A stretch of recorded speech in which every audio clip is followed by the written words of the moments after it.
పాపాల బైరోడు ఎందుకు రావాలన్న నేను అడగదలుచుకున్నా. నేరెళ్ల దళితులను ఇసుక లారీల కింద తొక్కించినందుకు పాపాల బైరోడు రావాలా? ఖమ్మం జిల్లాలో గిట్టుబాటు ధర అడిగిన గిరిజన బిడ్డలకు బేడీలు వేసి నడి బజార్లో నడిపించినందుకు పాపాల బైరోడు అధికారంలోకి రావాలనా? గ్రూప్ 1 పరీక్షలలో పరీక్షా పత్రాలను జిరాక్స్ సెంటర్లలో పల్లి బఠానీలలా కమ్మి లక్షలాది మంది నిరుద్యోగ యువకుల ఉసురు కొట్టుకున్నందుకు పాపాల బైరోడు రావాలనా? పండించిన పంట కొనుగోలు చేయక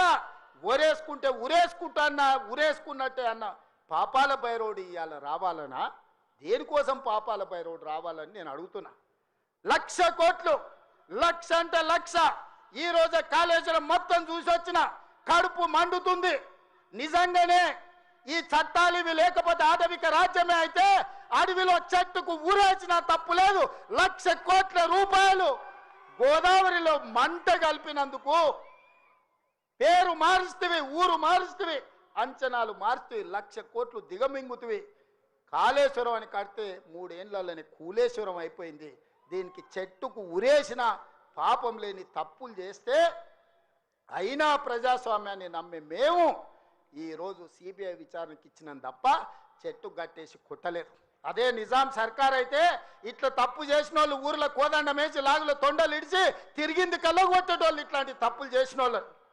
కానీ కాంగ్రెస్ పార్టీ కార్యకర్తల ప్రభుత్వం మంచిది కాబట్టే ఈరోజు ఇవన్నీ చేయలేదు. ఇవి చేసినందుకు పాపాల బైరోడు రావాలనా? దేనికోసం రావాలి? మళ్ళా కొడుకును ముఖ్యమంత్రిని చేయడానికి, అల్లుని మంత్రిని చేయడానికి, సారాలో సోడా పోసేటోని రాజ్యసభ చేయడానికి, బిడ్డకు ఎమ్మెల్సీ చేయడానికి పాపాల బైరోడు రావాలనా? దేనికోసం రావాలయ్యా నేను అడుగుతున్నా. ఈ కరీంనగర్లో ప్రజాపాలన పోవాలంటుండు ఒక దళిత బిడ్డ అట్లూరు లక్ష్మణ్, లేచి నిలబడి లక్ష్మణ్, ఒక దళిత బిడ్డను ఎమ్మెల్యేని కాదు ఇవాళ మంత్రిగా చేసినందుకు పార్టీ ఓడిపోవాలన్న జగిత్యాలలో ఇవాళ పొన్నం ప్రభాకర్ ఒక బలైన వర్గాల బిడ్డను మంత్రిని చేసినందుకు ప్రజాపాలన పోవాలనా? ఒక ఆది శ్రీనివాసును విప్పు చేసినందుకు ప్రజాపాలన పోవాలనా? ఓ విజయ రమణారావును విప్పు చేసినందుకు ఈరోజు ప్రజాపాలన పోవాలనా? శ్రీధర్ బాబు గారి నేతృత్వంలో నడుస్తున్న ఈ ప్రభుత్వం ప్రజాపాలన పోవాలనా? మిత్రులారా మీరు చెప్పండి. కరీంనగర్ జిల్లాలో 3 మంత్రులు 2 విప్పులు ఇచ్చినందుకు ఈ ప్రజాపాలన దిగిపోవాలనా?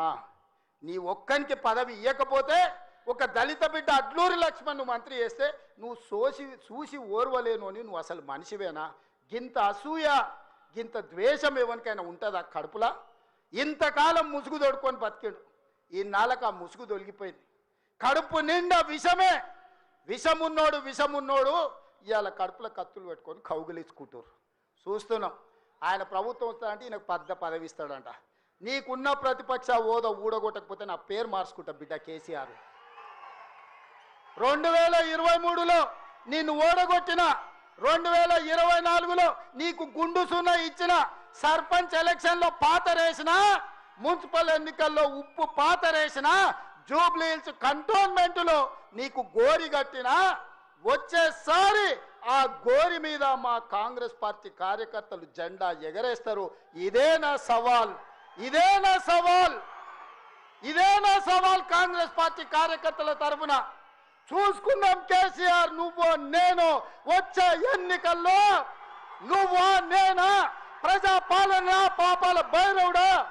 మా కాంగ్రెస్ పార్టీ కార్యకర్తల లక్షలాది మంది 10 ఏళ్ళు కేసులు కట్టుకొని జైలుకు పోయి ప్రాణాలు వదిలి ఊపిరి బిగబట్టి జెండా మోసి అధికారంలోకి వస్తే పాపాల బైరవుడు రావాలి, ప్రజాపాలన పోవాలి అని మాట్లాడడానికి నీకు సిగ్గెట్లొచ్చిందని నేను అడుగుతున్నా మనిషిని.